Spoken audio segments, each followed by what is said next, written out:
welcome back, everybody, to this month's edition of The Wellness Policy. My name is Wai Ting. It is a privilege to be here, to have your attention as we discuss some of the bigger topics in the post-wrestling universe with the post-wrestling community. Joined with me, as always, is Jordan Goodman. How you doing, Jordan? Hey, Wai. I still don't feel great. My internet's fucking up. I just got out of the shower. My hair's looking kind of weird. I've never done a podcast holding a microphone like this on my couch, but I'm happy to be here. Let's talk about religion. Yeah, we are. Of course, our other better third as part of this group is our man Neal Flanagan, staying up, relatively, later into the evening than the rest of us here in Ireland. How are you doing, Neal? This is perfect for me, Wai, because I've had time to do my day job, have some dinner, and it's 8:15 p.m. where I am, so I'm 5 hours ahead of you. And I'm good, yeah, apart from a busy week at work, but that's all in preparation to be ready this time next week, to be making my final descent, I think, into Newark Airport for the big show. Very exciting. That is correct. We are 1 week away from AEW Full Gear Weekend, which means we're 1 week away from Post Wrestling's 5-year anniversary show. Hoping a lot of you guys who are in the area will be able to make it down, but the three of us will be there. In fact, from what I understand, Jordan, we'll be at the Q&A, of course, but we'll also be sitting together watching Full Gear. Is that right? Yeah, shout out BJ Whitmer getting TV time on AEW Dynamite last night. Neal, we're going to be roommates.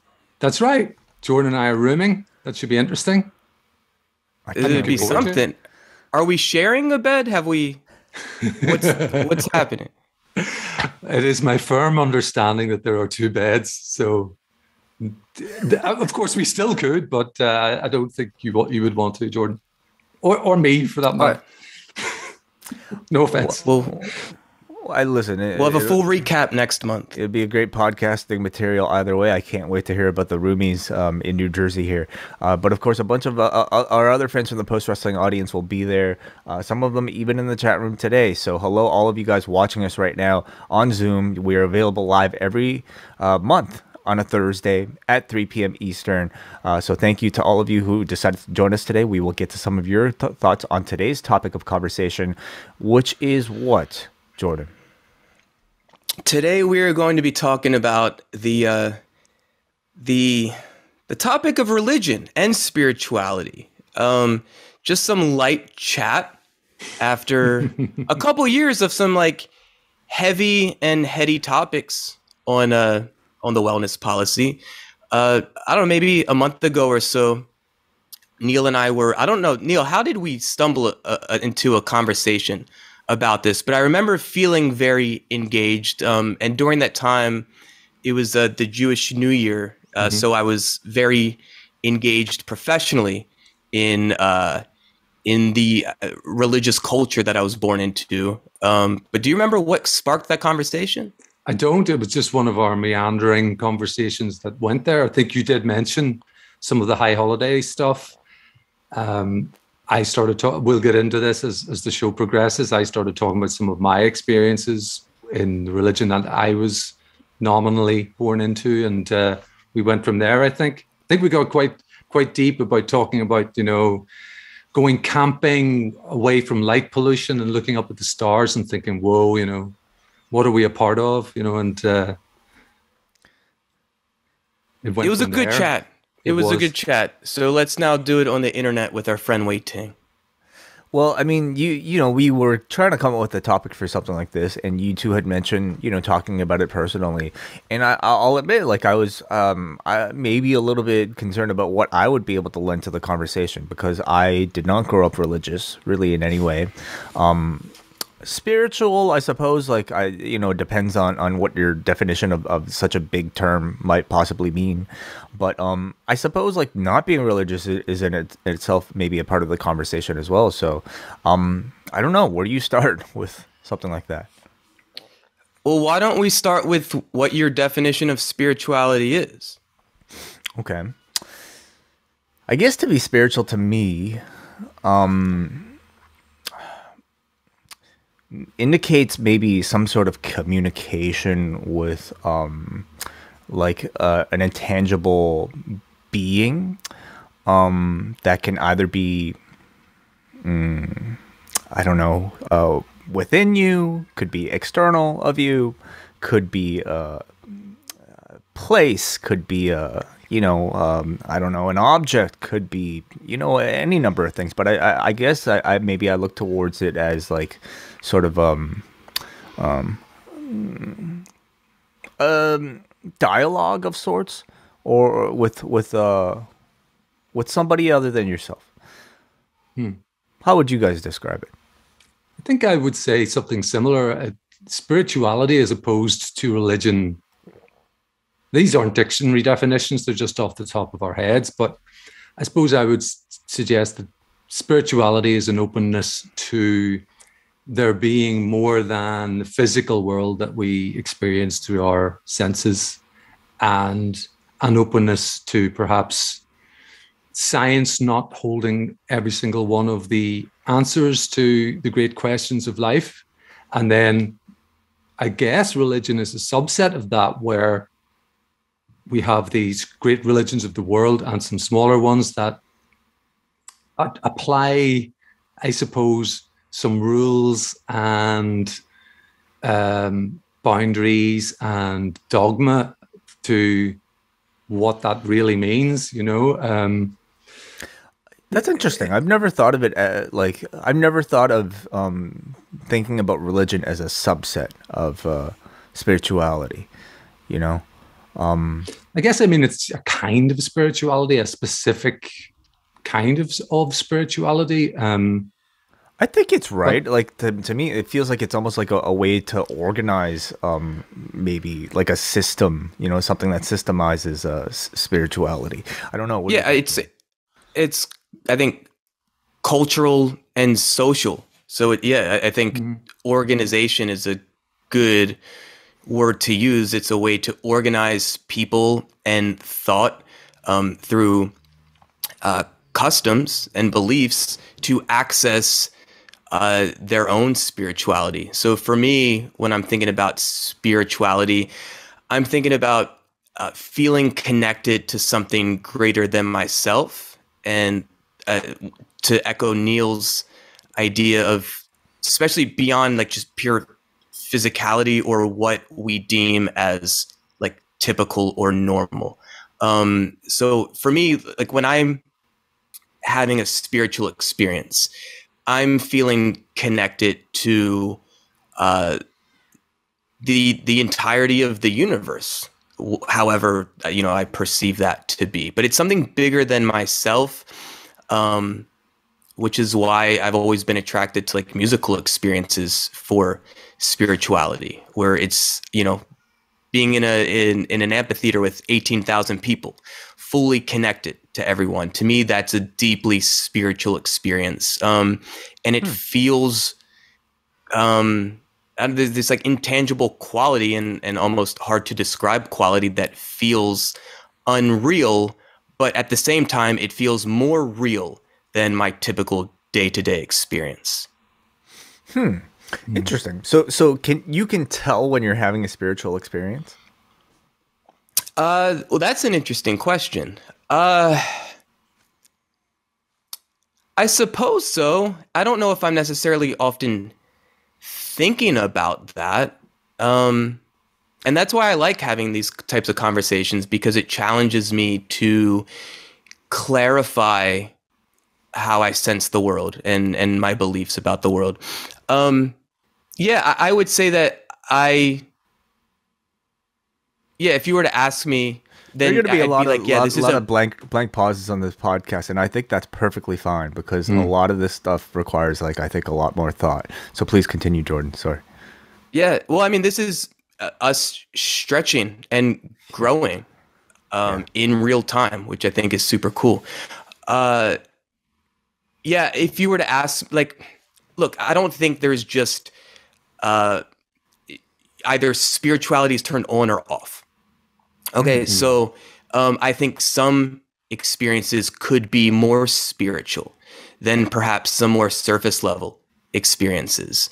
And depending on how you look at it, you could argue that any human experience is spiritual, depending on how you define it.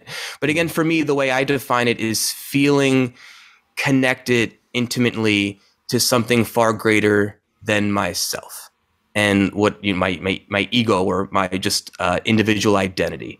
But often feeling, and I guess wrapped into it, there's a lot of meaning involved, purpose involved when I'm feeling like, because I could be by myself having a spiritual experience, but feeling like I'm more intimately connected with something much greater than myself. I would echo that. I feel like I've already used the experience of the sort of the night sky, and it's been a long time since I've been away from light pollution and the sort of urban or city environment. But when you do that and you're perhaps camping out in the middle of nowhere and it's a clear night and you look up at the stars and you do get that sort of feeling. I don't know if everyone does, but I certainly, remember experiences like that where you feel, wow, every one of those dots in the sky is like our sun. The universe is so big. This is still going to sound a wee bit kind of like, whoa, man, But and often I think in your sort of like 20s and stuff, that's where you hang with your friends and maybe talk about stuff like this. It's not necessarily religious, but more kind of, what does it all mean? What do you think?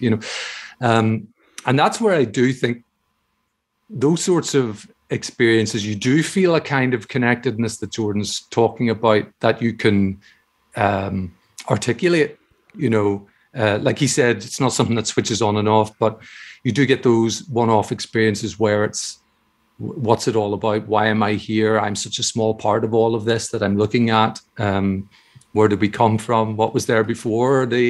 All of these great questions, which some of the religions try to answer. Science has some answers for, but struggles with all of those sorts of things.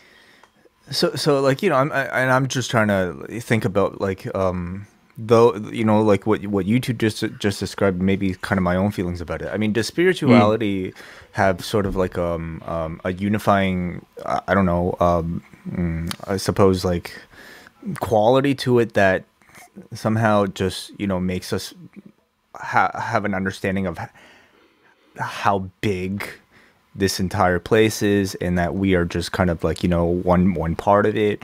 Like even you going to a concert, Jordan, like you're experiencing that with a bunch of other people all doing one singular task, or at least, consuming one experience of, like a musician on stage, or Neal, you looking into space and understanding that we're all just, one part of this larger big system. Does spirituality have to have sort of, that sort of element to it, or could it be completely just like, singular, and just be even within us? Like, what do you? Does that make sense? Certainly, yeah, certainly within us. I think if anyone feels some sort of connection to what many of us would call God, for instance, or spirit or universe or whatever term you want to use, that is something bigger than oneself, but yet it's not necessarily like a social experience. That is completely internal. And so whether that's prayer or just some sort of connection with the higher being, however someone wants to perceive that or define that, of course, yeah, that's a spiritual experience, and someone could be sitting on the bus by themselves, and no one else would need to know that that's mentally, emotionally, and with their attention, like that's where they are internally. But they could be having a deeply spiritual experience, or feeling connected to lost family members, or just other people that aren't physically present with them. Mm-hmm. That could be deeply spiritual as well, in my definition. And could I just add there, Jordan, that there's a reverse to that almost. I've had experiences where I'm in a church, not often, I'm afraid, as we might get into if we talk about our upbringings and so on, which is a house of spirituality. And it could be for a funeral or a baptism, or wedding probably is a time of getting past that time of my life, but a time of the life where all friends are getting married. So there's a lot of church going, which is often not in the least a spiritual experience. It is more a social one.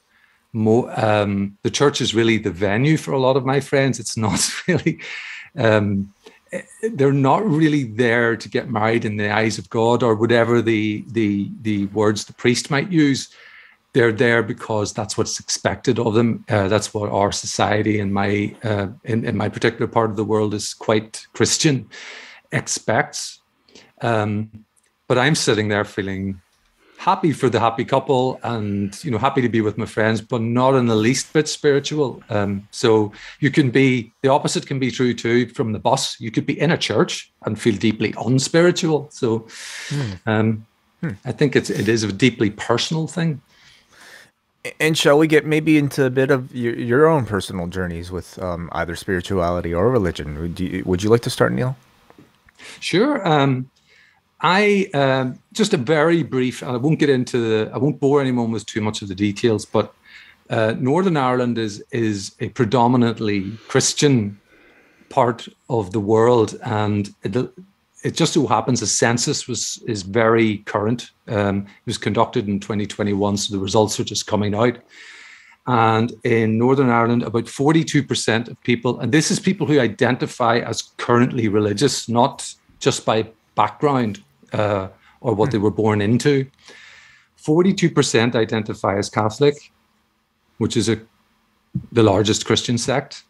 37% identify in one of the Protestant churches. There's many of them, Anglicans, Baptists, Presbyterians, all of those. And only about 2% other religions. And the mathletes who are listening or watching will realize that adds up to like 79, 80 something percent. So then there's about 18 no religion and a few others that I don't know how if they're not an other religion and they're not a no religion, I don't know how we don't add up to 100. But anyway, the headline there is that there's a lot of people in my part of the world that identify as Christian in one way or another. My upbringing was one where that is in the popular culture. It's in, as I said, some of the great experiences of life. When people have a baby, there's a baptism. People get together and make a commitment for the rest of their life. There's often a church wedding. And when we lose people, there's often a funeral. So that's been part of my experience of growing up. But at home, my dad is a humanist who's basically a kind of agnostic, open to spirituality, open to the existence of God, but not a subscriber to a religion. And my mum, I think I would describe as quite spiritual, a believer in the afterlife and so on, but in a very kind of vague way. So we were not churchgoers. And in my experience, and I can only speak for my own, that I think has been a net positive in my life for this reason. As a gay man, the Catholic Church, most of the Protestant churches teach that that's a sin and quite a grave one as well. So I personally know people and have worked to help people, in fact, with the local charity who have been rejected by their families because of that on religious grounds. I don't want to colour this conversation in any way, in any kind of anti-religious way, because I know people who are profoundly religious have a very strong faith and are very loving, generous, wonderful people, and in the image of Christ's teachings, basically accept everyone. But I'm rambling somewhat, but I'll try to summarize my own experience saying that I haven't had a particularly religious upbringing, not one that subscribes to a organized religion with its set of rules and dogma and what one should do and praying at bedtime and that kind of thing. And for me, it's been that has been fine, particularly in a society that's a little divided on religious grounds. You know, I've got friends from all faiths and none. Yeah. Mm. Although I would say, just very quickly add, because I don't want to monopolize the conversation in any way, that in my 20s, particularly my college years, I did begin to have this sort of slight seeker mentality of what else is there? I think there's probably more to the world than what I can see and experience through my senses. So I'm very open, you know, and I've done some exploration like Jordan, I'm sure. I've read some of the Eastern philosophies and tried to open my mind to just beyond some of the religions that are local to where I happen to be born, because that's a big factor as well. You know, if you're born in my part of the world, you're likely to be raised in a Christian atmosphere. If you're born in another part of the world, you may well, by default, be a Hindu or a Sikh or whatever, you know. So. Let me go first, because I feel like, Jordan, you might have a bit more of an interesting, or at least involved answer. But for me, I think my background is actually very similar to yours, Neil, where my parents certainly never took me to church or any sort of like religious place, you know, on any sort of regular level. The only time we would go, honestly, would be like, you know, my mom loves to sing, and sometimes she'll take us to a church to sing Christmas carols during Christmas time. And you know, we'd also do like things that were kind of rooted in Buddhist culture. You know, anytime like maybe a family member passed, we would, like, you know, sometimes go to a temple.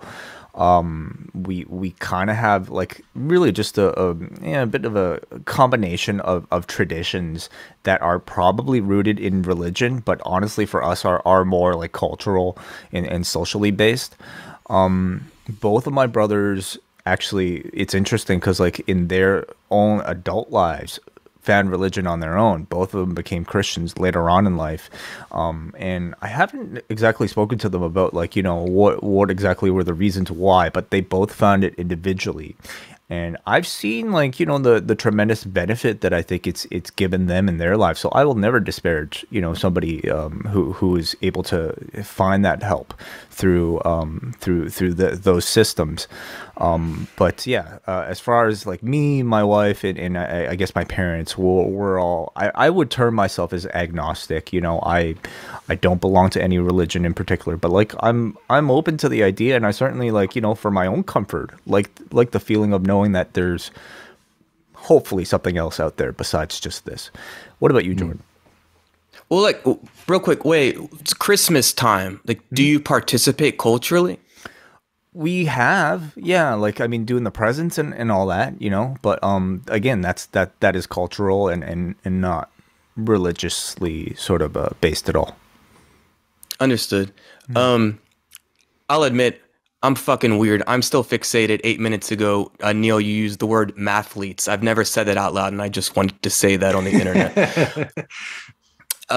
So my listening to your guys' story, mine's so different, which is interesting to me because for so much of my life, I never thought of myself as religious, but as someone who is Jewish and in many ways was raised Jewish in a very populous Jewish community, my story is very different from the two of you.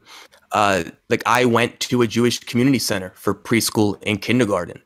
And where I grew up in northern Baltimore County, it is one of the most densely populated Jewish populations per capita in the world, I believe. So when I went to public school, there were a lot of Jewish kids.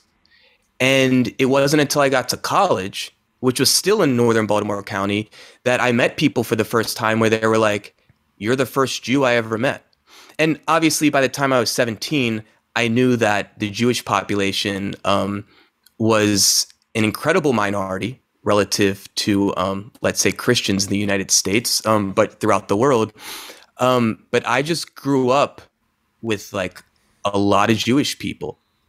And I did a lot of the typical things that other Jewish kids that I grew up with did. Like we had Sunday school.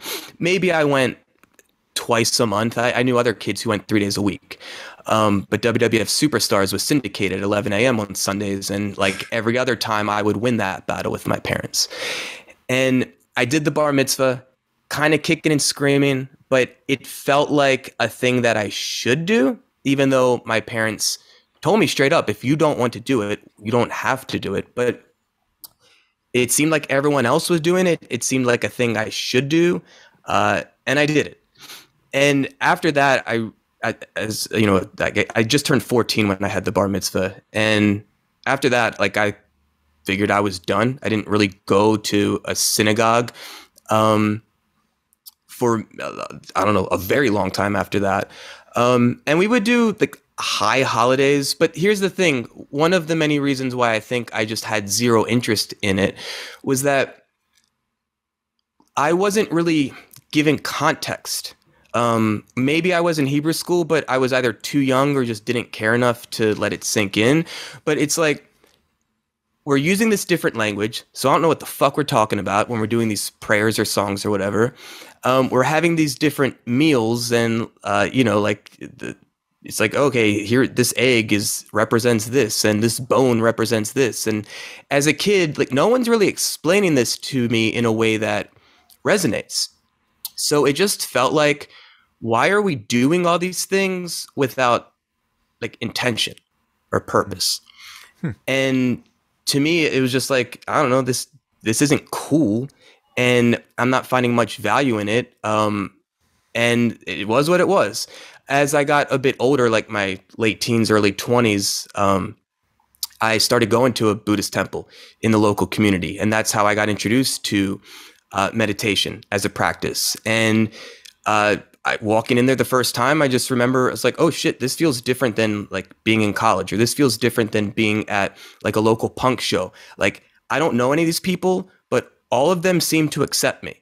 They're all like looking at me in the eye and saying hello. And they actually seem to genuinely give a fuck about how I'm doing and me being there.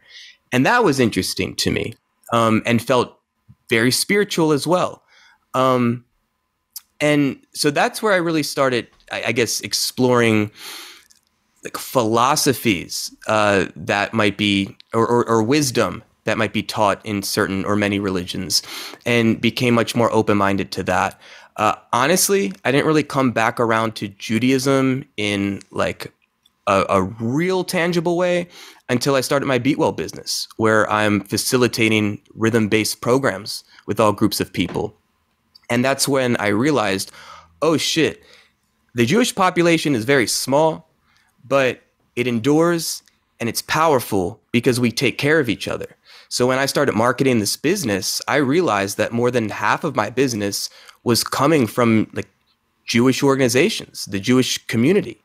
And since then, over the past 10 years, like as I mentioned before with this conversation starting up with Neal, 2 months ago, I was literally facilitating a Jewish ceremony like alongside a rabbi and a cantor. And I've done this many times now over the years. And I'm straight, like, these people know, like, I'm not a Jewish wisdom leader. I don't necessarily, I think, subscribe to maybe the same God that they do. And I'm very upfront with this stuff. But one of the things that I've admired, at least amongst the Jewish wisdom teachers that I've collaborated with, is that they're very open-minded, like incredibly open-minded. And from what I've been told, kind of a core tenet of Judaism is to question everything, including Judaism itself. And like, it's been interesting as an adult to like relate to it from a place of independence, not because this is what my parents do, or not because this is what we're doing in school, but me just being genuinely curious and asking a ton of questions, and seeing what resonates and what doesn't. It's very fascinating. I've always found like Judaism, I think at once like kind of confusing, just personally for me, because I think it's you know, as a, what is the term? Sorry, for a non-Jewish person. Gentile? A Gentile, yes.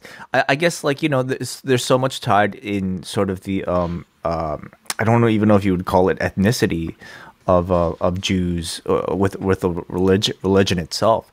Do you find that to be more the case with Judaism and the Jewish people than it is for other religions and other backgrounds? Sure. Yeah. I mean, because to be Jewish means a lot of different things, to your point. You could not be religious at all, which for me is how I mostly identified throughout my life. But I certainly identified as Jewish or as a Jew. Like that is a culture that I belong to. And I'm proud of it. And there's a lot about being Jewish that I really love. And as I've, in the past few years, as I've collaborated with Jewish clergy and have explored Jewish ceremony more and more, it's no different than things within Christianity or Buddhism or whatever. It's like I kind of just pick and choose what is interesting to me in the moment and what resonates with me or with whomever I'm having an experience with.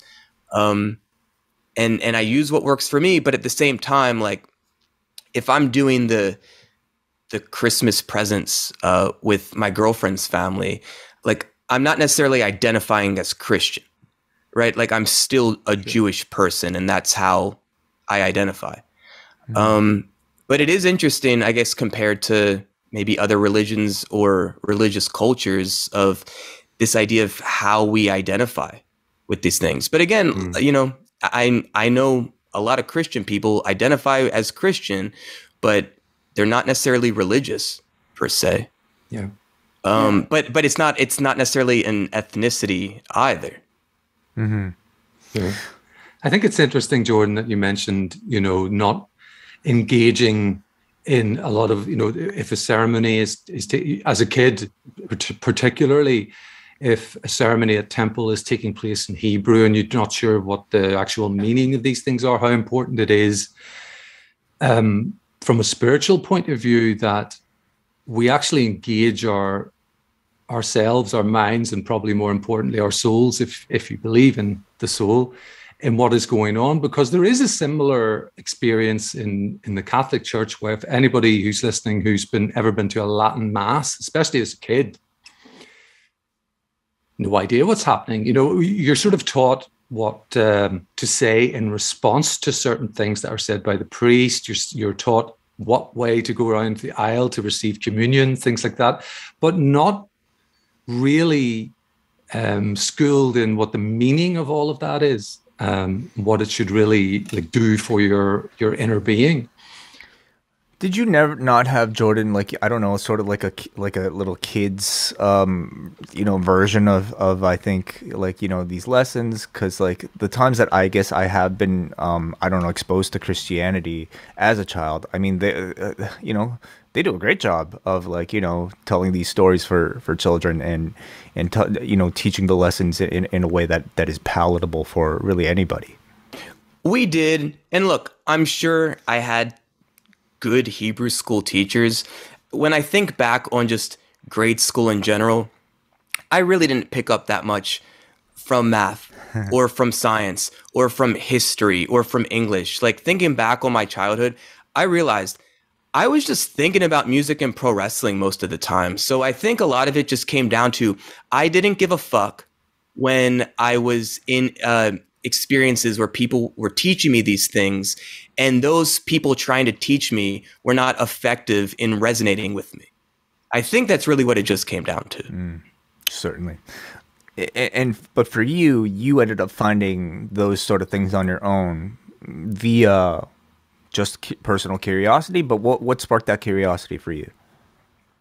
Personal curiosity, not necessarily through Judaism. So, when I started seeking more and found this Buddhist temple, that was more me being in a place where I was depressed and I wasn't in a band that I was in for a while, and I didn't really have much vision for what I was doing at that point. And I think I was just looking for connection. I was looking for a sense of identity. I was looking for a sense of direction. And meditation was something that had been a fixture throughout much of my life. So I knew that was something that worked for me. And from my experience in Jewish, I don't know, like the temples or Hebrew school or whatever, we didn't do that. But Buddhist people did that. And so that's where I went.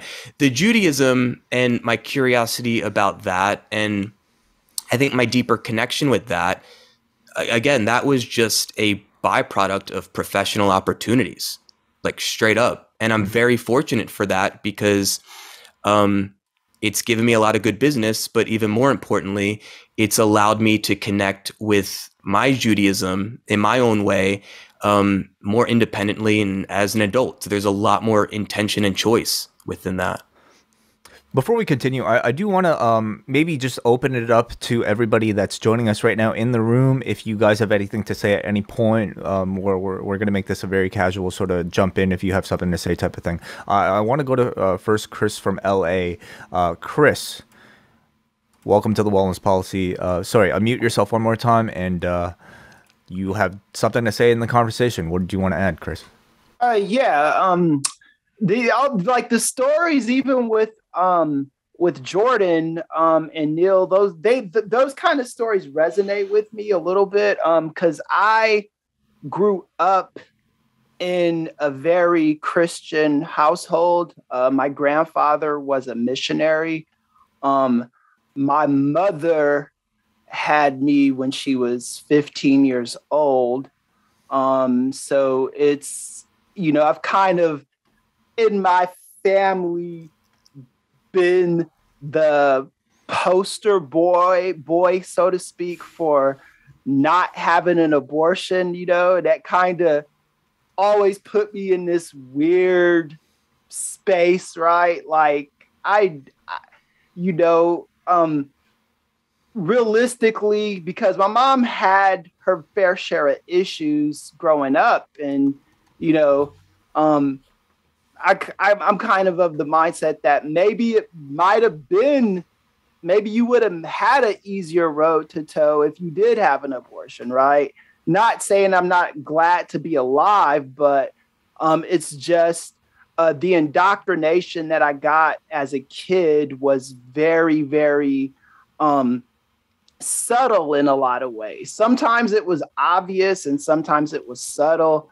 Just being forced to go to church every single week, church on Wednesday night, church on Sunday, going to Bible camps that I didn't necessarily like, being taught, I think it's Proverbs 3, I forget what book in Proverbs it is, but it's the verse, trust in the Lord thy God and lean not on your own understanding. So basically what you're being told is forget what you know and just believe this. And that's just the way things gotta be. And as I got older, that stuff never really worked for me.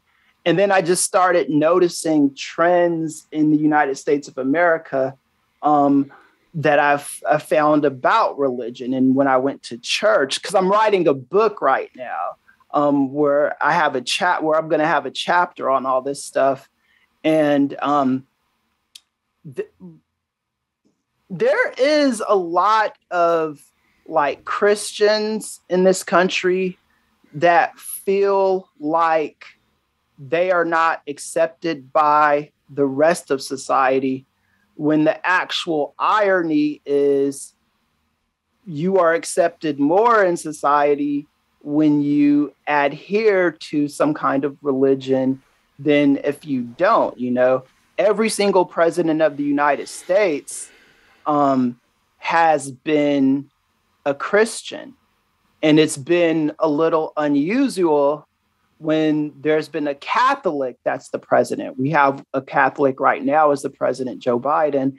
And then we had JFK. And when JFK won the presidency as a Catholic, that was just kind of not normal, so to speak.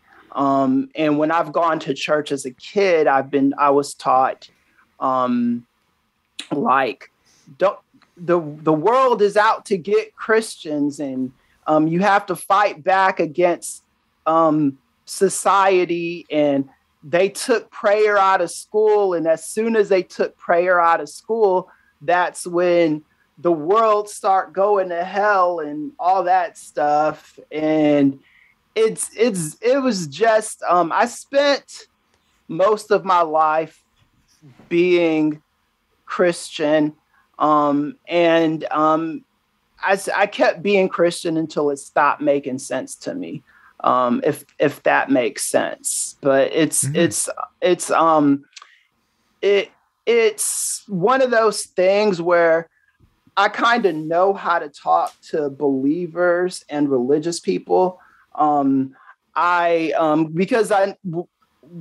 you tell a religious person, if you crap on their beliefs and tell them that they're full of crap, they're gonna lean harder on the religion and tell you, hey, you just need God. If you had what I had, then you would be better. When my sister, she fell out of the church for a little while in her 20s. And then when she got back into the church, she always felt that she needed to witness to me to get me to kind of fall back into going to church. And that's part of the religious doctrine as well, is you've got to witness to people, and you've got to bring more people to the Lord. And it's just been a journey. So it's a little different than Jordan and Neal, but kind of the same. Chris, thank you for sharing, first of all. I mean, growing up, I think so tied to the religion, I have to assume that there are still like positives and benefits that you still take with it, even though you're not actively practicing. Is that the case? And like, is it a shame that like it seems like a lot of people believe religion should be all or nothing. You're either in or right. you're out, and you can't be partially in, so that you can get the good value without necessarily taking on everything. Yeah, and like you, Wai, I'm agnostic. I don't pretend that I know what's beyond this realm of being. I respect your religion if you respect my humanity. There's just certain things in religion that I'm not going to respect. Homophobia, racism, sexism, things of that nature. Those things do not make sense to me anymore. And I don't feel that I should ever be in a space where I have to give credence to your nonsense if it's telling you to hate or discriminate against other people. Because in political science, as a political science professor, what I tell my students is, you do not have to like someone else's opinion, and you do not have to respect someone else's opinion. That's a misnomer. What you have to respect is their right to have that opinion. If they're using their opinion to weaponize it in a way where you're harming and discriminating against people, I think that is just very, very wrong. And then that's where we're at in the United States of America right now. Sorry, Chris, yeah. but to use Christian terminology, doing that is also very unchristlike. Yeah, and that's the thing too, Jordan, and that's what I do not argue. So this is the thing that I find a lot of Christians getting into. So even within Christianity, there's different sects of Christianity that don't agree with each other, right? So if you are a Catholic, you are not going to agree with a Southern Baptist. A Southern Baptist is a very specific religion. And then there's a regular Baptist, and then there's Lutherans, and then there's Catholics, and then there's Jehovah's Witnesses and Mormons and everything like that. and all of them argue over being right. And when you read the text, you can interpret it any way you want to interpret it. So I can't get into an argument with you over what is Christ-like or not, because I do not know the version of Christ that you believe in.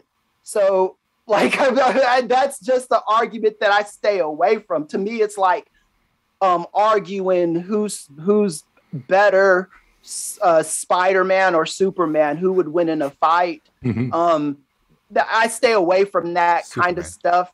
I'm not going to use, this is Christ-like or that's not Christ-like. If I use that, I could use that and argue it, but it just gets into a circular argument where we're not using any kind of science, any kind of fact, any kind of data to support our point. The only data that I've found that I've been studying this is religion does give people something to believe in, and it sets standards for things that they should be doing and should not be doing. So I do think religion is good in that way. Mm-hmm. But I've also had, I work at a juvenile facility, not this semester, but in the past and in the future, I'll work at the juvenile facility again. And there was this girl in the facility, and she was talking to me in the middle of the class, and I teach political science, so the topic of abortion came up. And then she just raises her hand. This girl is in the facility for murder. And she said, well, yeah, I killed somebody. She just admitted this in class. I killed somebody, and I was wrong for doing that. But my older sister, had an abortion, so she killed her baby, so she's wrong as well. And I had to explain to her that is what her sister did was not murder. You know, what her sister did was legal in the state of California. You killed somebody, and she was told this by clergy.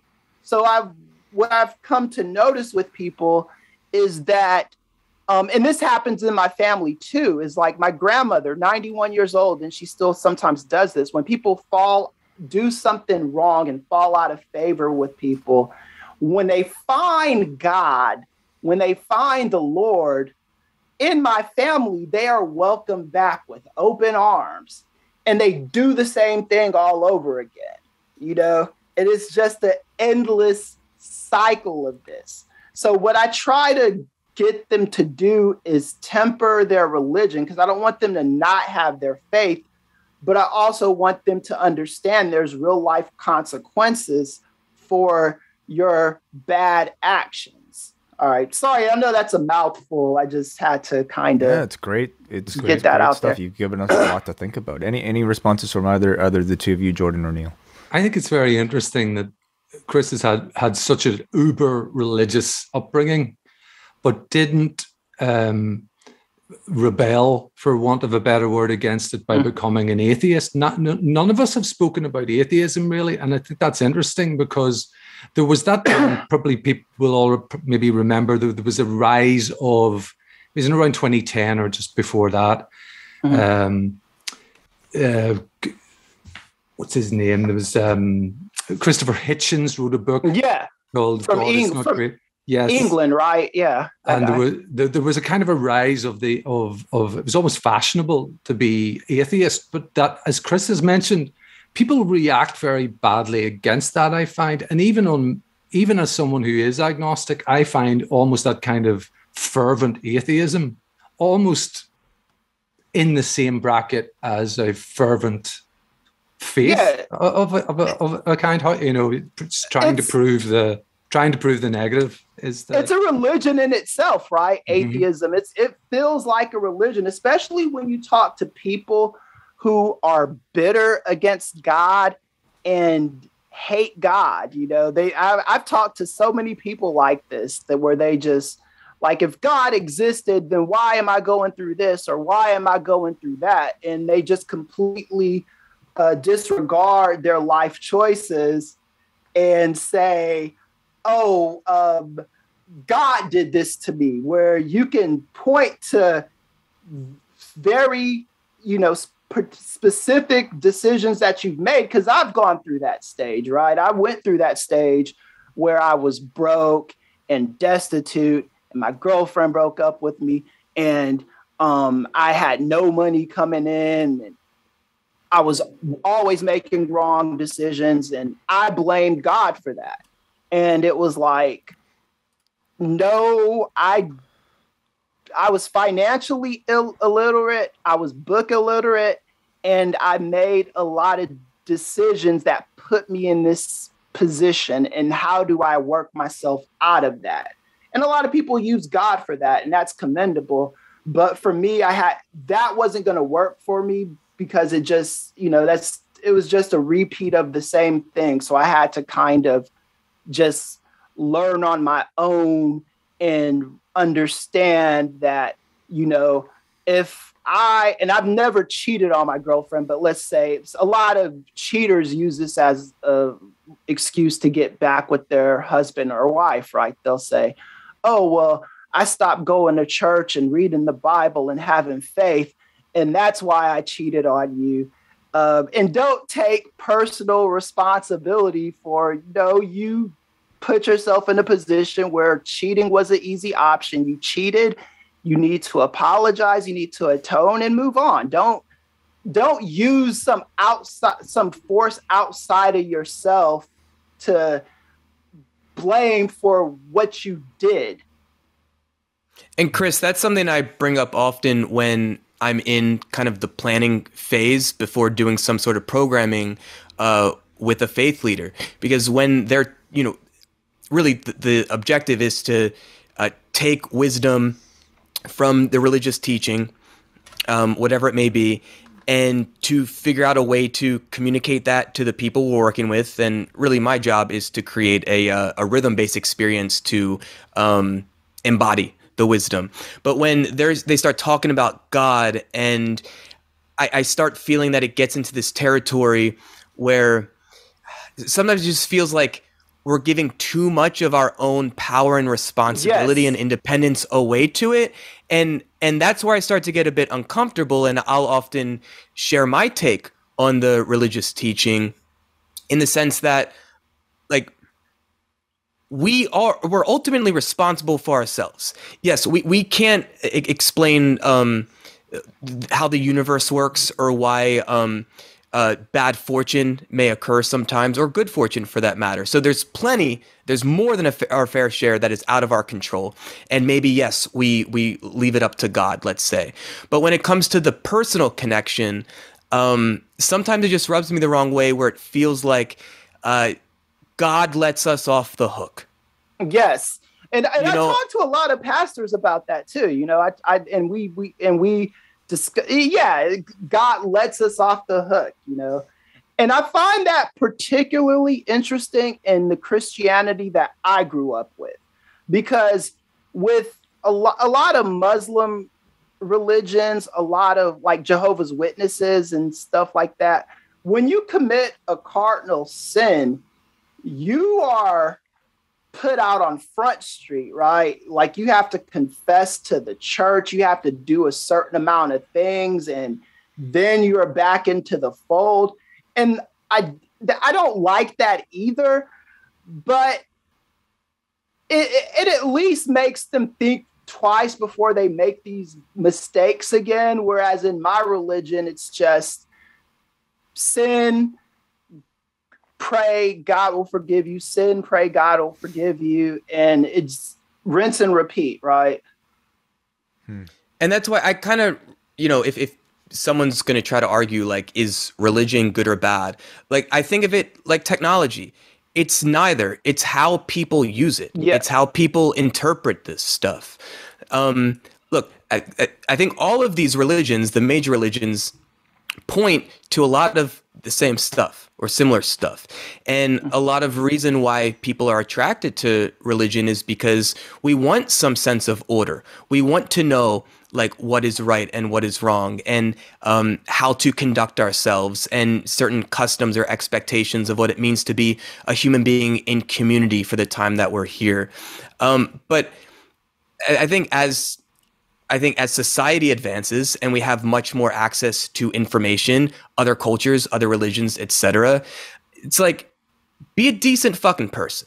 You know, Yes. like, be kind is what it really comes down to. And I was, I think the Jewish New Year, Rosh Hashanah, a couple months ago, I was watching some rabbi sermon in New York on Facebook, and she basically was saying, like, that's what it is. Like, to be Jewish isn't to fast during this holiday, or to be Jewish isn't to be the person that goes to synagogue the most times. That doesn't make you more Jewish. You're like, being decent, being kind, at least in her definition, that's what it means to be a Jew in that moment.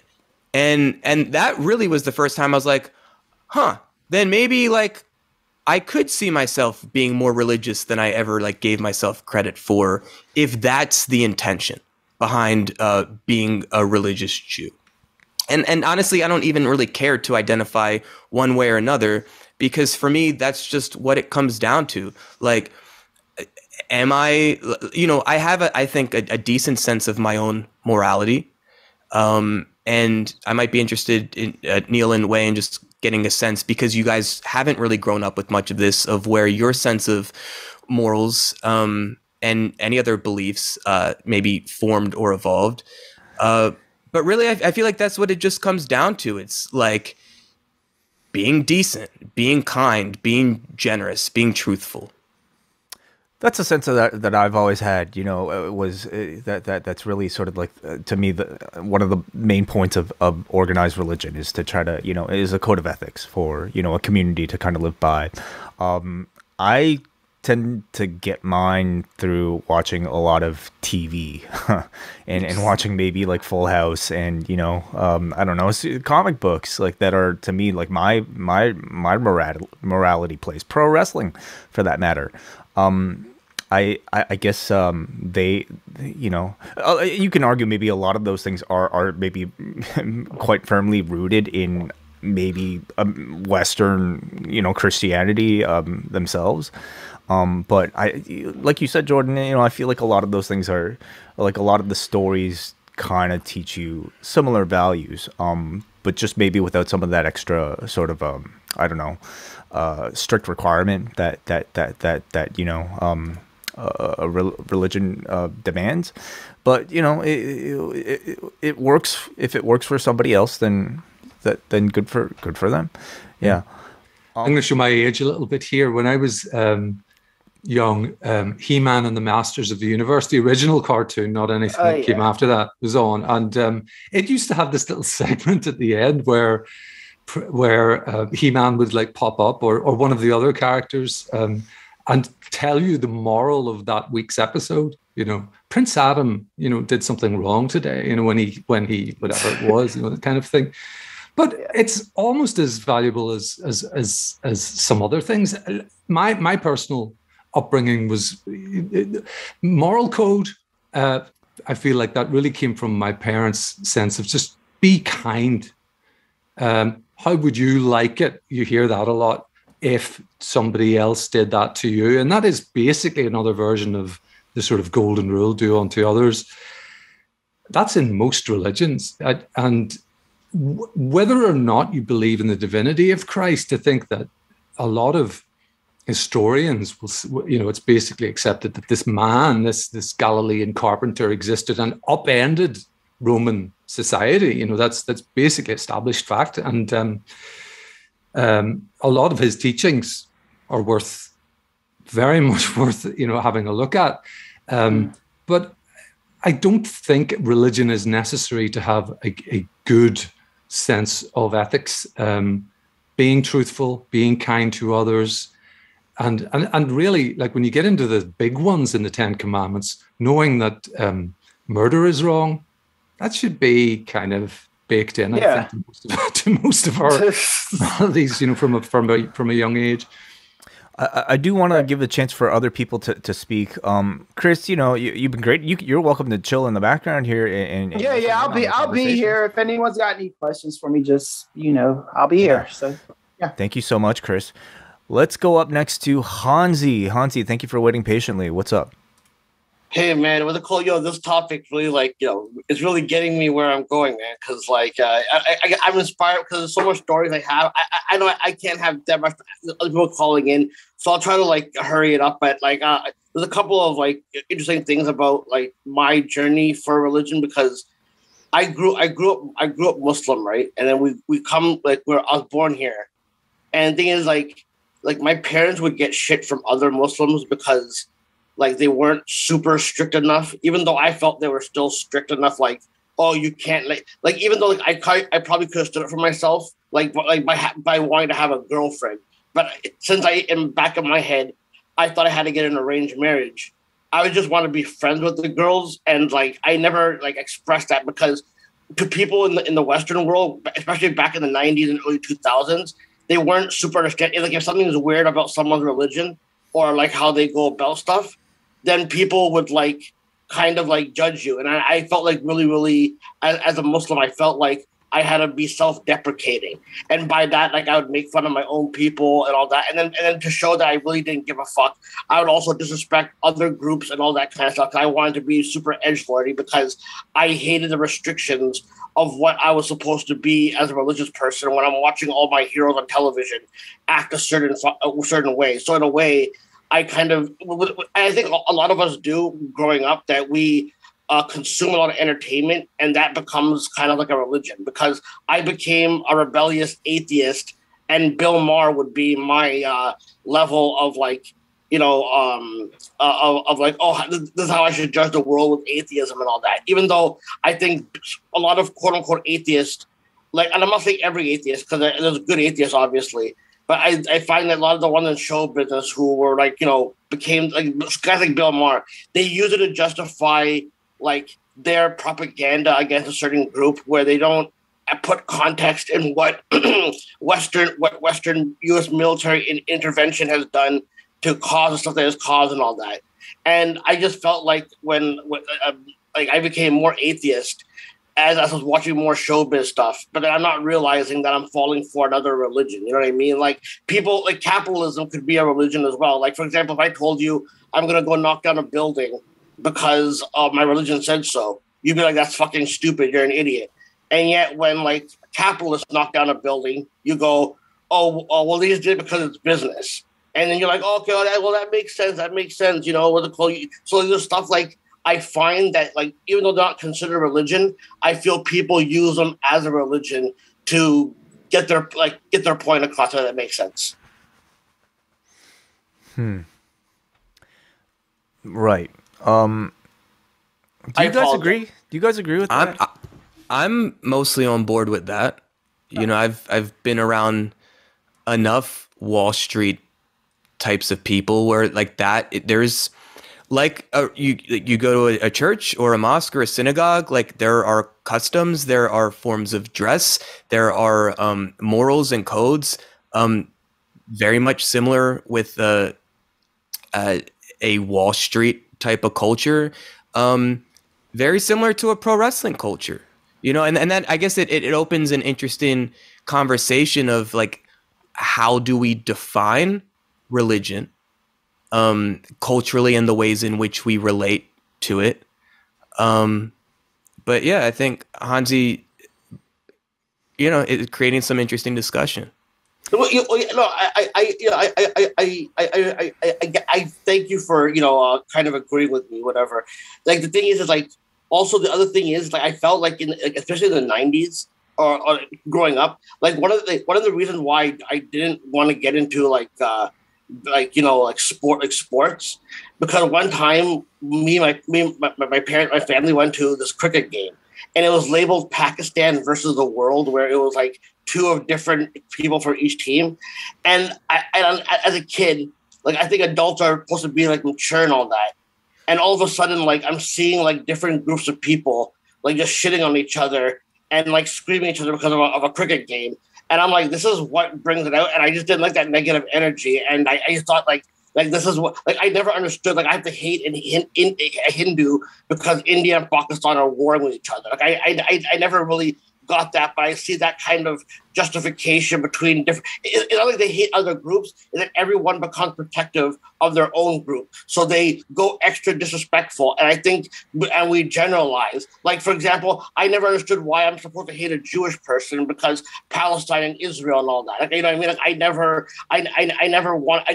wanted to do that. But then I would see Jewish people treat Muslims bad, or I see Muslims treat Jewish people bad, Christians treating that bad, and I just never understood it. So I just ultimately just kind of embraced that, okay, I got to be ignorant like everyone else. And that's what our society was, you know what I mean? Like, the way I discovered being Muslim, by the way, was like, my mom didn't want me to feel left out from Christmas. So what she would do, she would get, like, no one would give us all gifts. She would buy all the gifts, and really good ones too. And she would just put them out on Christmas Day. And then I thought we were like, you know, celebrating Christmas. And then one of my Muslim friends goes, how do you guys celebrate Christmas? You guys are Muslim. And I didn't even know. I'm like, no, I'm not. I'm not Muslim. And I ran to my mom and I go, Mom, am I Muslim? She goes, yes. And I'm like, oh my God, I'm Muslim. I can't celebrate Christmas. And then she goes, okay, no, you're not Muslim. You're not Muslim. You're not Muslim. And then, and that was basically it. But, you know, I don't want to take too much of your time, whatever. But wait, I told you a story that I was going to talk about. When I was at my worst in like not being religious and just being completely soulless, I remember I never really told much people about this because I didn't want to believe that there was spirituality or anything that was existing. But what happened when I was with my friends and I was about to smoke a joint, and then and I wasn't even high, before I even like touched the joint, all of a sudden I see like this little ghostly figure approaching me and then invading me. And all of a sudden, I ran back and forth really, really, really fast. And me and my friends were looking at me, and they thought, well, this guy's just really reacting on the weed. And I never talked about like that ever because I didn't know how to address it. I didn't want to believe that there's spirituality and all that kind of stuff. I'll leave you guys with that. Sorry for cutting your ears off, but this conversation is really, really good. Everyone has good insight. So thank you for like opening the floodgates with this. And I apologize for over talking. Peace out. You never have to apologize, Hansi. You're always a joy. I think Hansi made a really good point about how religion can cross over into something like sport. He talked about the cricket match.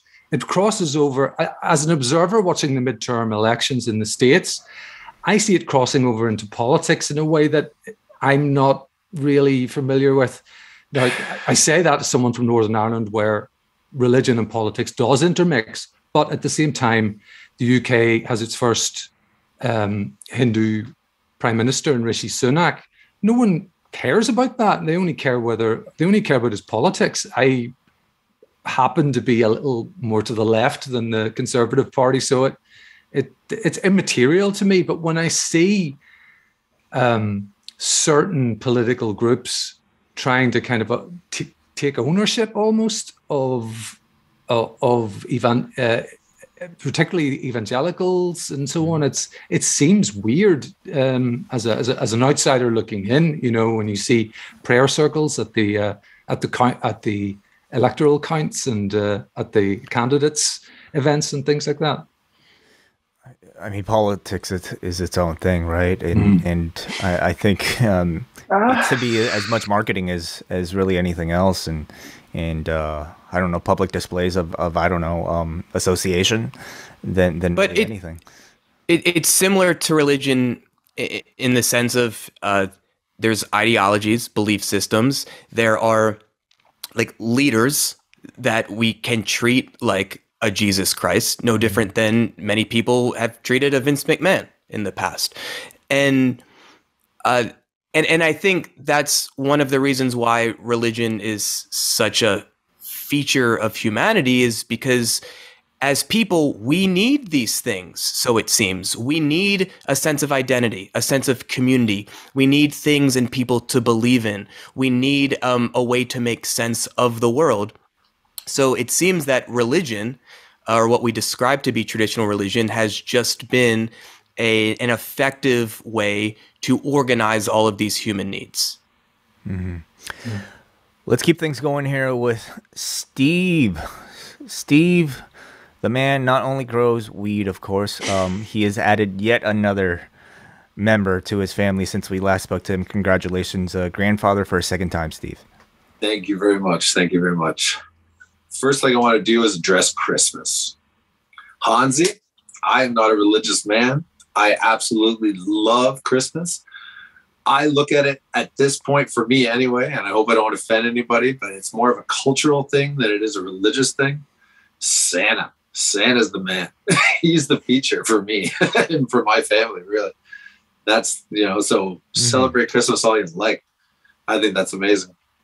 So Santa is for everyone. Exactly. When I was a kid, because again, like in the 90s, all we really had was like the Rugrats episode and Adam Sandler's Hanukkah song. Like pop culture didn't give a shit. So like I wanted to sit on Santa's lap when I was 6 years old. So I'd do that, and he'd ask like what I wanted for Christmas, and I'd say I'm Jewish. And so he'd improvise, and we'd talk about what I wanted for Hanukkah. But yeah, I relate to you, Stephen, that like Christmas is like it. There's a lot of it that is fun and feels warm and good, but it's just like you can't escape it. And especially when I was a kid, like in mass media, whether it's commercials or like mall like displays or whatever, it's like it's very appealing, and like it should be, because the point is to create culture and consumerism around it. I mean, by this point, like we should all be free to like make Christmas sort of our own thing, separate from the origins of the holiday. At least that's how I feel, like I look at it very similar to the way I look at Halloween or, I don't know, May the 4th, like Star Wars Day. It's like, it's fun. It's fun shit. So I don't think anybody should feel guilt about it. I think that's what it's become largely in the popular culture. Over here, I don't know what it's like across the Atlantic, but as soon as Halloween is over, all of the television ads, the commercials on TV are very much Christmas based, and they're not religious at all. It's a consumerism thing, and it's Christmas carols, it's fun, it's TV specials, it's all that kind of thing. I feel like it's mostly become a cultural occasion more than a religious one. But of course, if you want to use the holiday to, celebrate like a very important day in your particular religion, yeah, that's absolutely wonderful. Like I think like a lot of what we're kind of at least discussing here is just people should really just make up their own minds and just kind of use religion for their own personal benefit, and not necessarily disparaging how others choose to do it. Yeah, agreed. That's. Oh, go ahead. I was just going to say, like, that's why a humanist approach has always just made sense to me. Like, we're all the same, and we have many differences, and those things can be celebrated, and it could be strengths if we're all willing to, use our differences for the greater good. But ultimately, we are the same. We're all human beings, and that's why this whole idea of like my religion is right or my faith is more right than yours, like it doesn't make sense to me. I think ostensibly being alive, not knowing what all this actually is, what's going to happen when we die, yes, we want to feel a sense of control, and the ways in which many of us relate to religion creates some sense of control. But I think trying to be right is inherently wrong. Like it's almost it's like there's nothing there, and when you're trying to grasp like water and you can't do it, you're just going to create more tension and frustration and friction. Mm-hmm. And we've seen that kind of crossover in popular culture too. I'm an American pop culture nerd, and I could be talking to a brick wall here. I'll see if we'll get some blank stares back. But like famously in Seinfeld, the Festivus. For the rest of us, we all know Festivus. We all know about Festivus, and that was kind of this kind of non-conforming the holiday because, you know, the Costanzas didn't want to be Christian. And if anyone watched the OC, they had Chrismukkah because that was a blended family. Sandy Cohen was Jewish, but his wife was a WASP. So, you know, they had Chrismukkah and all of that kind of things. So, I love that. Anything else to add, Steve, that you wanted to get off your chest here? Just more like, I mean, when I was a teenager, I became like that angry atheist that we were talking to, that was mentioned earlier. I don't know why. It was just, I wasn't that religious growing up. But once I got into my teens and started looking at things and I started questioning things, and then I got mad about it. I don't know why. It was angst, teenage angst. And then I got older and I started like softening, and I'm just like, why am I so mad? Basically. So I changed from atheist to what I've read is called agnostic, where it's basically I don't know what's going to happen. I can't say I know what's going to happen. So like you guys were saying, I try to just be a good person every day and hope that whatever happens, I end up in the right place, right? So yeah, I think there's a mature humility in that approach. Thank you so much, Steve, for joining us, and congratulations again. Steve, we got rec weed in Maryland now. Yes, that's amazing. That's amazing. It's about time. Everybody should. It should go federal in the States. Well, we're counting on you to push it through for us. All right, let's go up next to, I guess, our next call. And this is from a man I've known for years. I believe this is the first time I'm actually speaking to him via voice, so I am honored and privileged to bring on Aram. Aram, how's it going? Going well. Can you hear me? We can hear you. We can. Yeah. What's up, Aram? Well. Everything's well.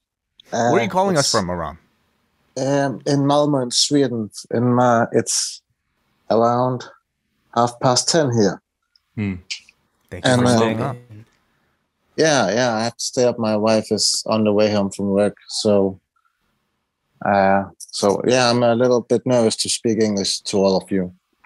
You should be. You're doing great. I've communicated with you for years. You know, Aram is a longtime listener of ours. You used to live in Denmark, and I guess now you've moved to Sweden. You have a lovely family that you've developed over the course of, I guess, you know, the duration that I've known you.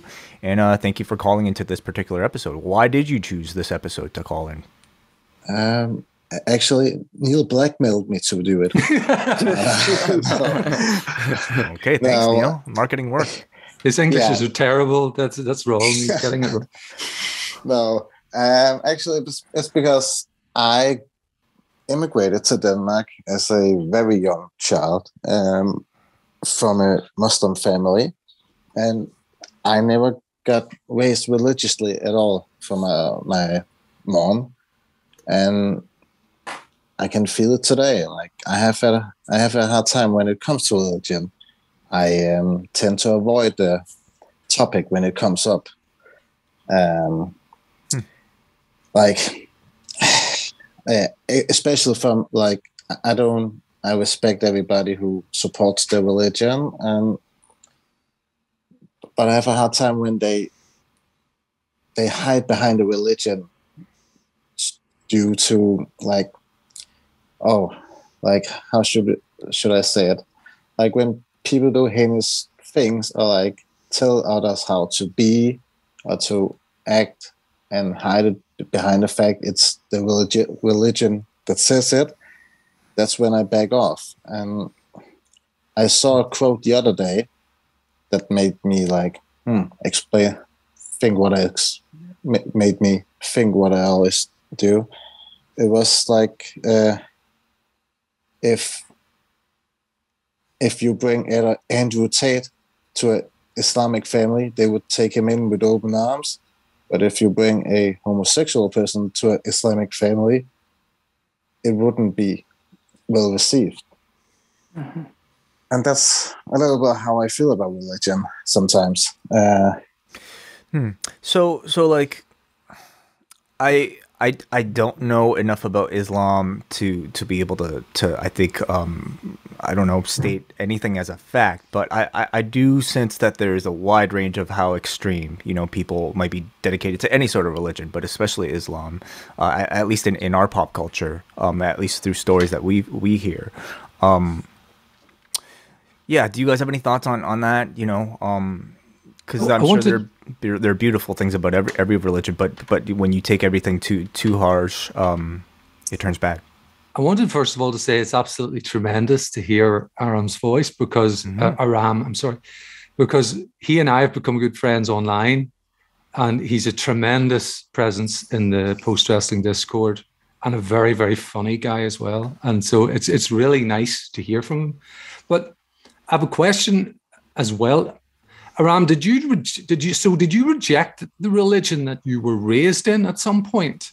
How did you come to where you are now with that attitude, with your attitude towards it? I never rejected it. I think it was rather more that I never got raised in it. Like, right. Like my mom, like the only thing I remember my mom told me was, don't eat pork. That was the only thing. But she never told me anything else, or like wanted me to get married to some certain person, or like we had to pray or anything. The only thing she wanted me just to be raised like be a human being and treat others nice. And it was when I got older, then when I got older, then I came to Denmark in 85, and there wasn't like very little Muslim persons in Denmark by that time. But when I got older, like the community got a lot bigger in Denmark, and I got like confronted with some of these thoughts, like how I feel about this and that, and I had no response for it because it was all everything was new to me, and I even get confronted by it today these days. For some of you that knows, I work with mentally ill criminals, who has really abuse problems, and one of them, who's also from the same ethnicity as me, he came up to me like one day and like asked me about personal questions about if I have a wife, because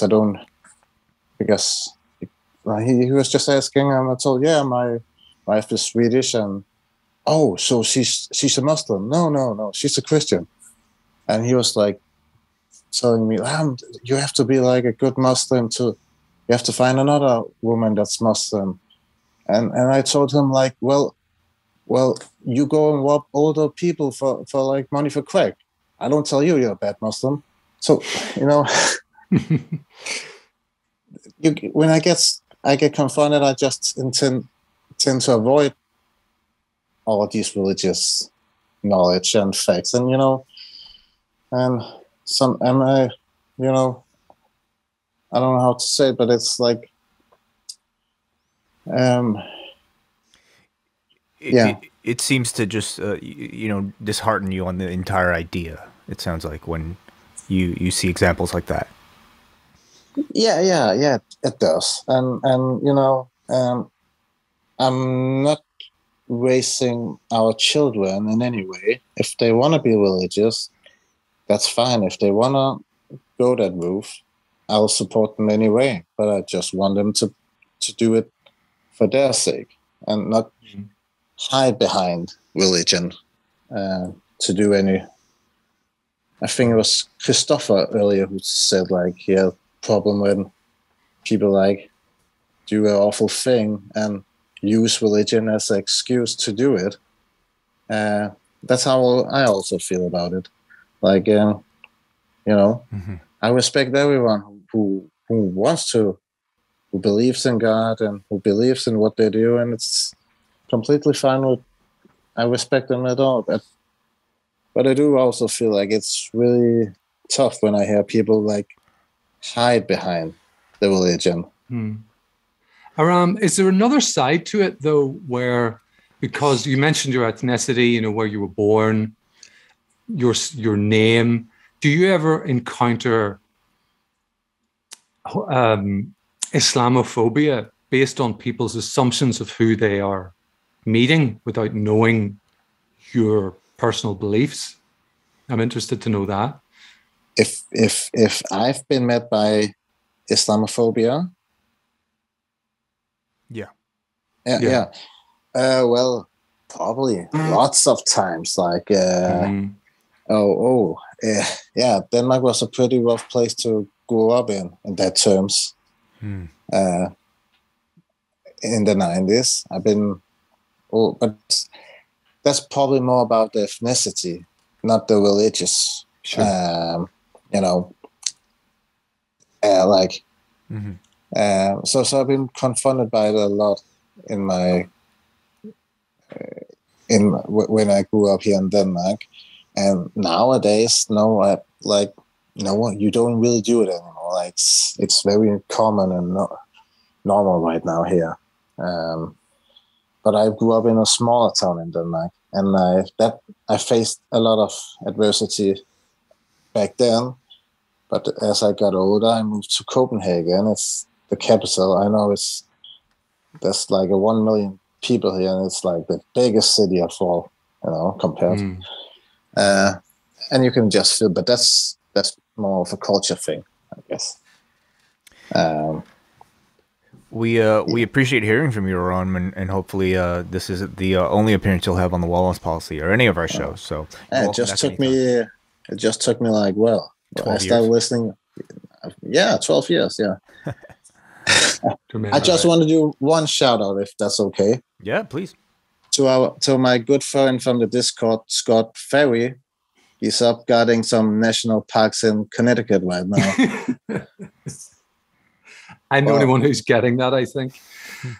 Scott is a huge MMA fan and is in the MMA channel in the Discord quite a lot. He's an incredibly funny guy, and he and Aram go back and forth quite a lot about this job that may or may not be fictional that Scott has as a park ranger. But he's a park ranger. I know it. Okay. I'll take your word for it, Aram. You're trustworthy. Just let me believe it. Of course. Well, thank you for the time. I hope you understood everything I said. Perfectly. You speak English better than me, dude. So Aram, your English is great. Thank you, Aram. Okay, and I'll say bye in Swedish. Hej då allihopa. Sov så bra. That means like good night, everybody. Sleep well. That is lovely. Thank you so much, Aram. Thank you, bud. See you later. Thank you.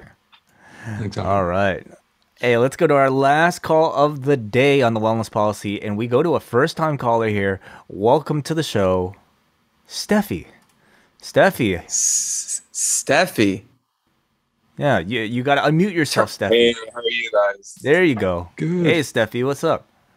Hey, I just let me bring up the notes real quick. But this has been really interesting to just hear. I'm pretty religious. I went to Liberty. If anybody knows what Liberty University is, it's a Jerry Falwell school. And so I'm pretty connected to that side of thought. I've been going to mega churches since I can remember, 7,000 plus. So I know what that community is like. I know what the harm of that community is like. But the one thing that has got me through my faith is just having a community. And I think we are kind of lost on that. I think nobody really talked about trauma of religion here on the Wellness Policy. And what the trauma is that a lot of us have from our religions in our past, and what blocks us from seeing a God, a faith, a better life. So then we started seeing other labels and other things like, oh no, I can't deal with this healing that what the church is trying to teach you to do is heal. But unfortunately, because we are thinking that I have to be, it might be our choices to think that because a lot of us talked about new Christians. A lot of times they think they need to witness, they think they need to profess. And then a lot of times I try to tell my reborn friends, why did you get here? How did you get here? A lot of times it's because the same things you're putting on people is what made you need to be reborn. But we forgot that conversation, that trauma, and talking with each other in that thing, and, but I'm Jewish by last name. I'm openly sexuality. And so what can I balance out as a human, being a better human, using the things that the church has done a lot of harm for us, but the JCC is one of the most happy places there can be. It teaches community, it has groupings, it has literacy programs, just not for Jewish people, but in their Black communities and things like that. So it has a lot of that stuff. And are we talking about culture or are we talking about religion? And can they be intertwined to make better humans? Or do we always need to play the game that one is one and one might harm us? Steffi, are you sitting underneath one of those elementary school gym class parachutes right now? I am, and a disco ball. Holy. I know. It's beautiful. Welcome to my life. You're having a party there, man. That sounds awesome. Yeah, Steffi, exactly. I'm staying at comfy, but God is good. Steffi, it's really good to hear a different perspective. I think we've heard a lot of people agreeing today, so that's great. But I do have a question for you, which is, like you mentioned, did you say you have an open sexuality? Yes. Yes. I'm a gay man. A lot of the Christian people that I encounter in life tell me that that's wrong. I should repent. What's your experience with that? Okay, so let me go back to, because I kind of want to tell a story and then I kind of went rambling. But I had a friend who went to go work for Under Armour. And Under Armour in Baltimore is very notorious for being very fraternal. You need to be basically white, male, and from certain colleges to be on their work staff. She's a Black girl who worked in the dining services all her life, finally paid for colleges herself. And because she's from Baltimore, got the job with Under Armour. She wasn't going to take it. And I was one of the people who told her not to take it. Why would you want to not work for those people? And then she had to remind me that if we want change, just like anything else, even in religion, we need to show up. We need to be there and not have those past stories of us harming us, but of the light and the things that we want to be. And just like wrestling, let's use wrestling, the storylines usually have a good and bad, but we don't see that. We just see the storylines because we're trying to get to that next ring match, that next what's going to happen after that story. So a lot of times we stop sitting on, is it that trauma of it's good or bad in the wrestling? It's like, oh, we're ready for that next action-packed moment that they can provide with us, no matter whatever the storyline might provide.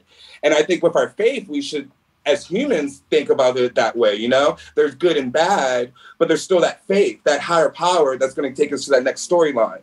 And now, and dealing with that trauma and healing with stuff, no matter who's been told who. I went to Liberty. I was one of the first dudes. I do color guard. I was one of the first dudes allowed to do it there. It was 2005, but this was a big scandal for the school. Football teams, we don't allow glitter and dudes to be on a football field. I had to actually meet with Jerry Falwell himself. They were going to kick me out. People were going to stop giving millions to the school. But that didn't stop me for showing that I still believe in a higher power, and I was going to have fun on a marching band field with them or not, And that's the faith base that keeps us, alive. And a lot of us have our stories, and choose what you want to choose. Ting, you really hit it on the nail. Like I said, it's like religion. It's a personal based story, and we have to stop making it a community based story, because when you get to your personal based story, everybody is serving some type of religion. Like you said, that people who are serving Satan are usually doing much more of their rules to serve that. So capitalism, trying to increase your bank account. I mean, for the sake of your family's history. I mean, whatever your religion is, right? it could be. I follow porn, and a lot of them that's become the religion, and sometimes it's not healthy for them, and things like that, and there's different things, and what light, and like I said, I follow porn, and I think God has given us Adam and Eve were naked in our first pictures of them. So we need to represent that in sexual power, but we don't teach that because those are the harms that got us away from those type of thoughts, and hopefully we can start, just like in politics, which I think we are kind of getting to the middle. Cause I like what you said about Homeboy, the first Hindu, God bless you, Great Britain. But his youngness he could use that and say, I'm going to be not part of that. And it could be revolutionary for you guys. And if we start seeing that side of things, imagine where we could be as humans in a society. I believe Chris from LA actually wanted to chime in for a question for you, Steffi. Chris, welcome. Yeah, to the show. do it. Hey, Steffi. Great talking to you. Do you hear me? Yeah, let's do it. Okay. How you doing? Okay. I'm doing great. I just want to say, because you talked about some trauma, but you didn't really go farther with it. So thanks for opening up with us. I will probably be doing that eventually. But my brother went to Liberty. He got his undergraduate degree from Liberty University. Flamer for Jesus. In Virginia. So I have a question for you, because he had a very, very, very hard time finding a job when he had Liberty University on his resume. I had to kind of tailor his resume and the way he approached job interviews, because the part of North Carolina that he lives in is relatively liberal, you know? So I was wondering, and also there was that scandal with was it Falwell Jr.? They actually just made a really good Hulu documentary. It came out 2 days ago. Go watch it. God forbid us. So like, how have you? I just need to know the Liberty experience for you, man, because it's just, I mean. Well, I'll even be real. I left and started. They have a really good distance learning program, so I kind of continued with that, and I didn't really finish because I kind of do what I wanted to do in life. But it's, did you go to the online campus, or did you go to? I did both. So I'm actually the reason I went to Liberty, because it was one of the first schools to have Ethernet. And so my dorm had Ethernet, and so that's why I had choose it, because I didn't want to use the 56K modem anymore. So that was actually one of the biggest things. And the Left Behind series, which is this crazy Christian book series. Yeah. Cool. Kirk Cameron is in the movies and stuff. Mm-hmm. Yeah. The LaHaye's had given millions to it, and so they created this just amazing campus for young people. So that was I wasn't even there about that. I knew I had to go to church 3 times a week. I knew that every time I went to church, they would check my dorm for PG movies and books, and I would get the merits and have to pay for it. I knew all that, but I was there also there to go, what I was about. This is professionally, if I was talking to your brother, unfortunately, this is what I would say to him. He made the choice not to be the best him after Liberty. Right. And just like I kind of wanted to say to you, we're kind of saying before, is that I think Christians do get a bad slack because they have made some poor choices in putting out communications out in the world, that the ones who are out doing the work don't get some time of that credit. So somebody like your brother, who I'm sure is a really good human and went there for the money that they give us there, the good campus that it is, for the other reasons why he went there, he doesn't get to shine because in his mind, he's been told by that trauma that faith has to be him and not him being him. I think with him is just, and I'm helping him along the way to, like, he's got a decent job. He's just not fulfilled in it. And he does believe that the Liberty degree hampers him. But I think like Liberty has the best debate team in the world. Right. It has one of the best law school programs. Elmer Towns is one of the best contemporary writers of our generations. Him and Dr. Edna Carter, they taught one of the best classes you'll ever have to take as Liberty is Christian perspectives from a contemporary view. And they make you take it as if you were shit, and as if you needed to say, I'm going to actually be with the world and not with Christians. Right. And how do I be a better person? But we forget as a Christian, because we think we need to be part of those rules, that we could just be us in the world. And I'm sure your brothers forgot to use him going to a really good 4-year university and use that as his being the person instead of letting the religion be him. Right. And I think that's a societal thing too, right? I think all day. Like with Christianity, there's certain people that have kind of taken the Christian religion and ownership of it, And if you are different in any way, you are not a real Christian. That's why I was telling Jordan earlier on that I'm not really comfortable telling people that. But listen to A-Rock. His religion gave him the same rules and principles. So it's not just Christianity. So we can't base that. Well, I know Christianity. I don't know. Every religion is harboring themselves on us as a community, and how as a world and community can come back together and say we're not going to use those tools to keep us down. That's not religion. That's not one religion. That's just that society. So we could still be part of religion and still not be part of those rules, and imagine where we could be after when we start moving past that. Hey, Steffi, what's your favorite pro wrestling match? Well, last night someone told me they love wrestling, but when I said Nature Boy, they said, "Who's that?" So you can't talk about modern day transition from WWF to WWE without talking about our Ric Flair Nature Boy.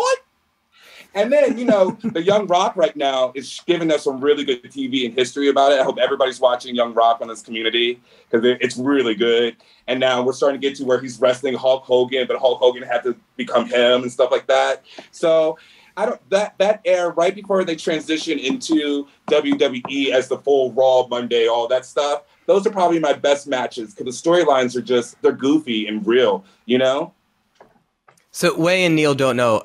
Do you actually go by Steffi, by the way? No, I just use it on here so I don't have to say Stefan all the time. Okay, I've known Stefan for over 15 years, and I just found great delight in unleashing him onto this little community.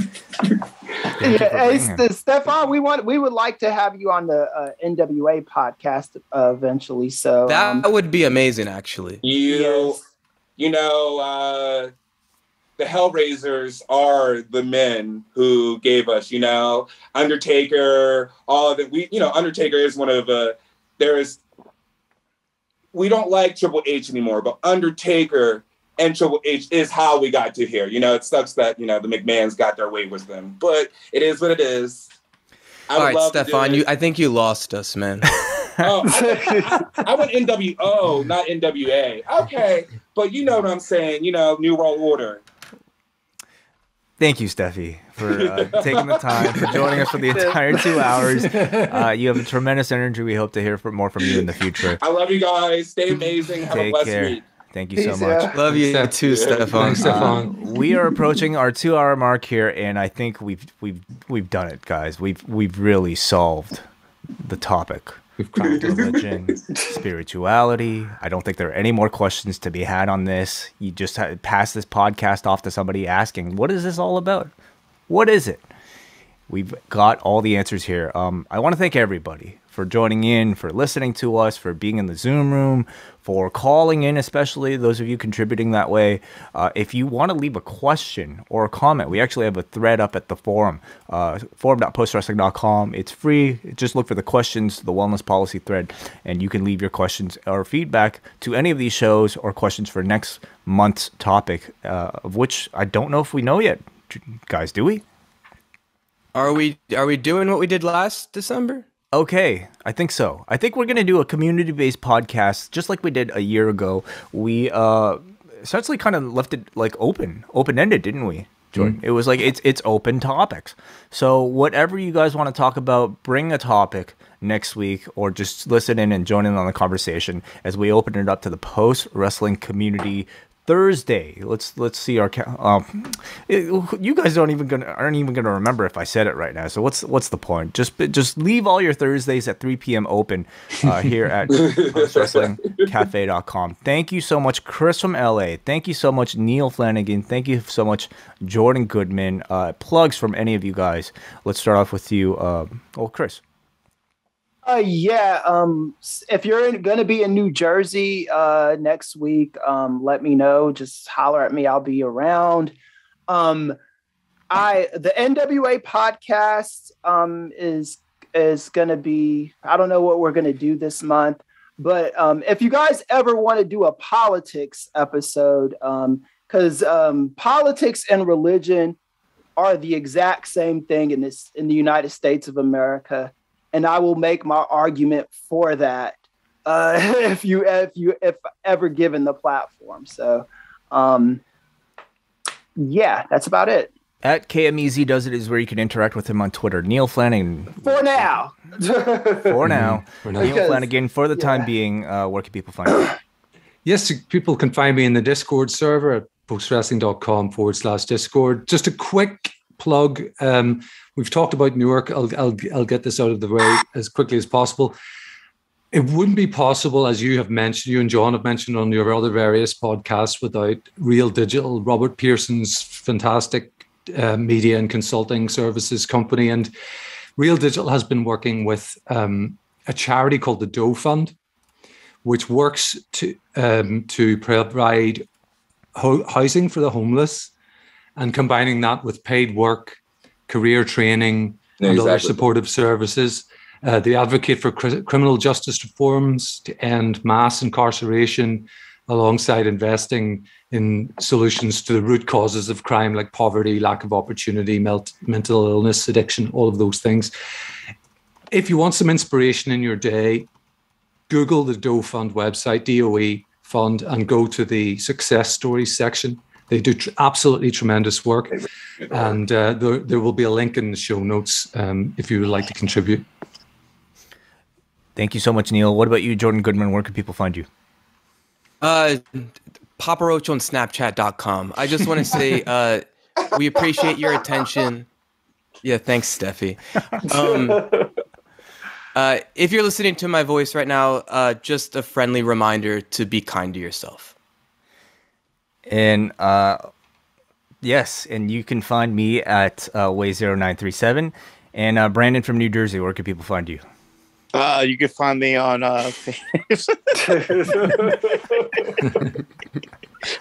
What's going on? Sorry, I came in late. You still talking about religion? Yeah. Are you sure, man? Yeah, I need to know 2 hours ago. Yeah. Yeah, so I was persecuted in like high school religious classes. I guess you guys are done. Sorry, I came in late. I was working. I was on my grind today. So, but love the show. And, continue success. Where's Neal's curtains? Brandon, they're upstairs. You have reminded me though of this notion, because you're talking about school, and I'm sure Catholicism was a big part of your schooling and upbringing. Oh, absolutely.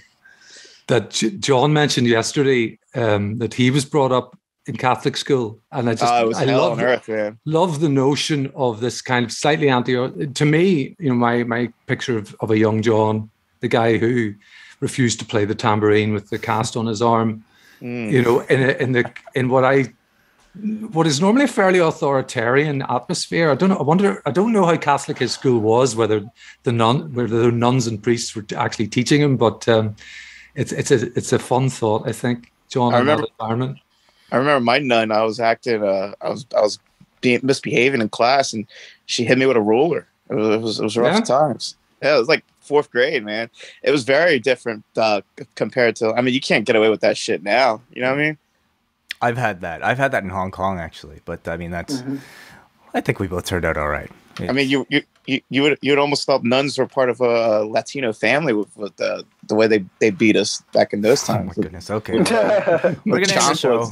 I once did a Beat Well program with all retired nuns. Wow. Mm-hmm. And was like, I was looking forward. I thought they would be in the full garb, and it was just like Sister Act. Any group of like old white women. He said Sister Act. Yes. I went to Christian school as a kid also, and I got my ass beat with a ruler several times. Do you guys rock sweater vests too? Like, oh yeah. I think I have some of those pictures on my Facebook page. No, I got those pictures too, man. Those vests were so itchy and uncomfortable, man. It was a vibe, man. Hey guys, see you guys in Newark, man. I can't wait to meet everybody. Same here, yeah, Brandon. same here, man. All right, goodbye.